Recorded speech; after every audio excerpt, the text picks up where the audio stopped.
72% de las fracturas familiares están relacionadas con el dinero. Y suena solo una cifra, pero para mí son las caras de las casi 800 familias a las que vi perder su patrimonio en los últimos 5 años que laboré en el área de adjudicados de un banco. Laboré ahí 17 años y al salir no dejaba de pensar en esas personas y familias, en la expresión de su cara cuando decían: el banco me quitó mi casa. Y no fue así. Si bien el banco se aprovecha de nuestra ignorancia, ¿sí?, de la ignorancia financiera que hay en nuestro país. Con cifras a diciembre del 2016, el INEGI dice que México está en el lugar 54 de 55 países en alfabetismo financiero. Entonces, la falta de educación financiera es un freno para la prosperidad que todos buscamos. Pero pareciera que la educación financiera hoy es un artículo de lujo, que no es para todos, y no es así. Tener unas finanzas sanas es fácil, es una cuestión de un 2 por 3. Cuidar 2 amenazas y hacer uso de 3 herramientas. Pero para que veamos un poquito más fácil este 2 por 3, nos vamos a ir de viaje. Imaginémonos en el Titanic, en el puerto de donde zarpó. Se veía colosal, imponente. Parecía que el Titanic tenía todo para llegar a su destino con éxito, pero no llegó.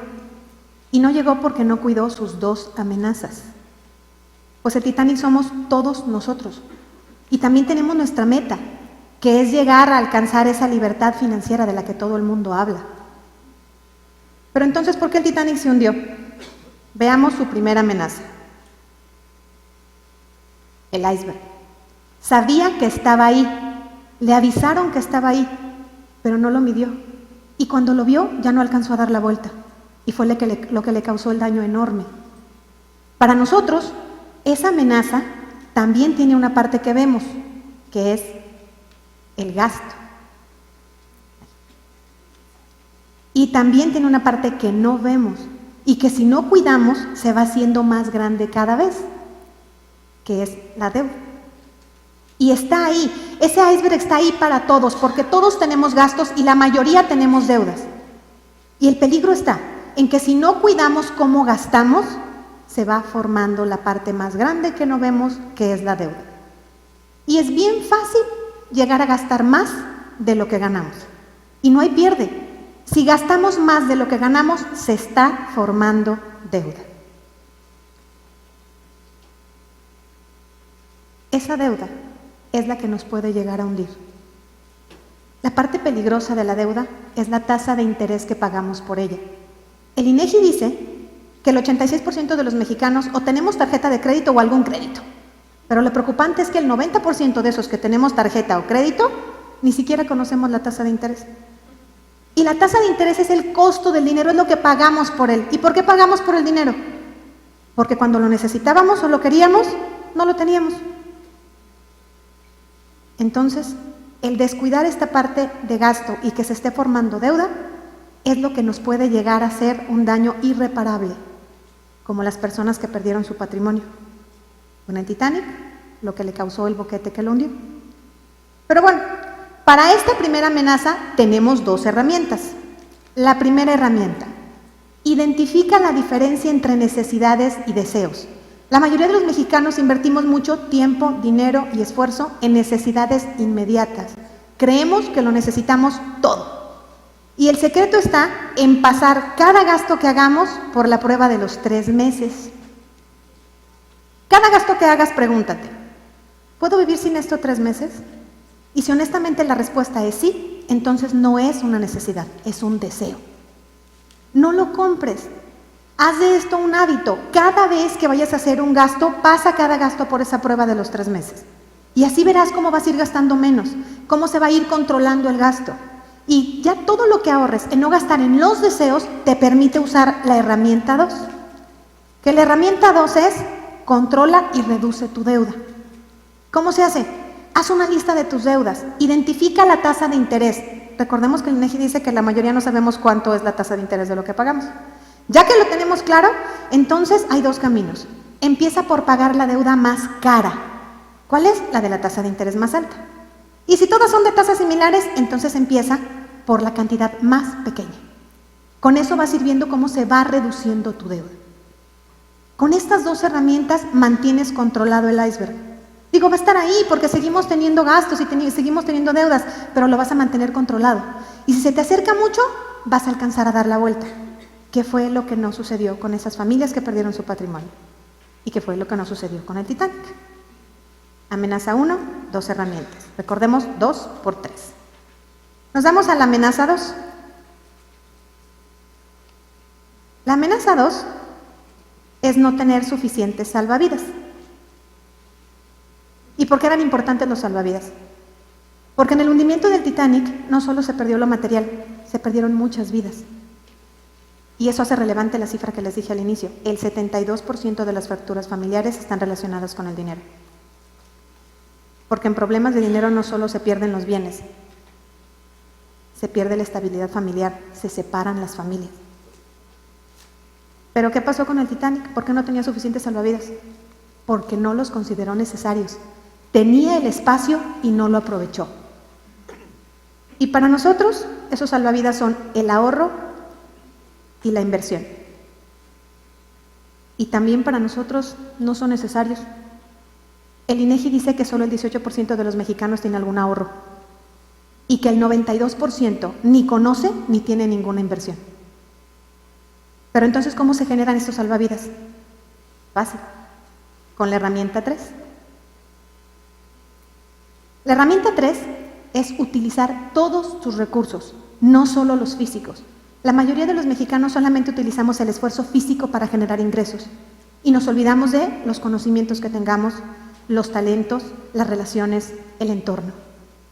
Hoy hemos visto gente que ha hecho uso de todas esas herramientas, no necesariamente del esfuerzo físico. Entonces, es una cuestión de un 2 por 3. Hace unos meses me llamó una persona muy desesperada y me decía: oye Alice, me está pasando algo muy grave, 2 circunstancias en mi vida van a afectar mucho a mi economía. Y una de ellas era, esta es una chica que tiene 2 hijas y era casada y de repente el marido le hizo al Harry Potter y desapareció. Entonces, bueno, si Harry Potter podía, pues ¿por qué no? Entonces, desapareció. Entonces, ella tenía 2 plazas de maestra y le quitaron una. Entonces parecía que tenía todo en contra. Y le dije: nena, a ver, tranquilo, vamos aplicando el 2 por 3 a ver si esto funciona. Y lo primero que hicimos fue revisar justamente su amenaza, cómo estaba en sus gastos. Redujimos sus gastos. Empezamos a concentrarnos en necesidades. Volteamos a ver la deuda, empezamos a pagar las deudas más caras. Y después volteamos a ver la amenaza 2. ¿Cuántos salvavidas tenía? Si tenía ahorro o tenía inversión. ¿Y qué hicimos? Utilizar todos sus recursos. Descubrimos que esta chica, por sus conocimientos para ser maestra, tenía capacidad enorme para revisar ortografía. Entonces, creamos un negocio en redes sociales donde hoy se dedica a revisar tesis. En la mañana tiene su plaza de maestra y en la tarde de 7 a 11 de la noche revisa tesis por internet. Y los sábados ya hoy revisa la ortografía de artículos de un periódico. Y ya tiene tanta demanda en la parte de la revisión de las tesis que ya va a contratar a una persona para que le ayude. Entonces, lo que hubiera parecido que era catastrófico hace unos meses, se convirtió en oportunidad. ¿Y qué fue lo que pasó? Simple. Revisó el 2 por 3. Gasto, deuda, cómo irlo corrigiendo, revisar si tengo salvavidas y cómo generarlos. Entonces, no es tan complicado esta cuestión del 2 por 3. Es nada más concentrarnos en estar conscientes de que siempre va a haber una amenaza ahí y de que puedo utilizar las herramientas. El no ver esas amenazas fue lo que hizo el hundimiento del Titanic memorable y es lo que nos puede hundir a cualquiera de nosotros en cualquier momento, porque no es una cuestión de dinero. No se trata de que si me va a pegar, si tengo mucho dinero o no. He visto personas y familias hundirse teniendo mucho o teniendo poco. Y la razón es que en cada momento no cuidaron las amenazas, no conocían y utilizaron las herramientas. Hoy quisiera que nos fuéramos a casa con la conciencia de que las finanzas no son solo de los bancos, la casa de bolsa o el gobierno. Las finanzas es algo que vivimos, son las decisiones de cada día. Y que hoy en la noche revisemos nuestro Titanic. ¿Cómo manejo el dinero? ¿Qué tan cerca o lejos tengo la amenaza? ¿Cómo está el gasto? ¿Cómo está la deuda? ¿Tengo suficientes salvavidas? Y si no, utilizar todas las herramientas para estarlo generando y que podamos alcanzar con éxito esa libertad financiera de la que hablamos. Las 800 familias de las que les hablé son parte de la estadística. Esa estadística que dice cuánta gente tiene créditos y no conoce la tasa de interés, cuánta gente no ahorra, cuánta gente no tiene inversiones. El problema real es que es el 80% de la población en nuestro país. Hay 68 millones de pobres en México. Y probablemente en su vida conozcan un salvavidas, porque no tengan acceso al ahorro y la inversión. Pero sí tienen el iceberg cerca, sí tienen la amenaza, porque sí tienen gastos. Y cuando a ellos se les presenta una necesidad, una emergencia, un accidente, y no tienen acceso a los salvavidas como el ahorro o la inversión, generan deuda. Y por lo regular, deuda cara. Y eso incrementa el índice de pobreza en México. Entonces, llevar la educación financiera así, sencilla, a todos los niveles, sería un acelerador para la prosperidad de este país. Gracias.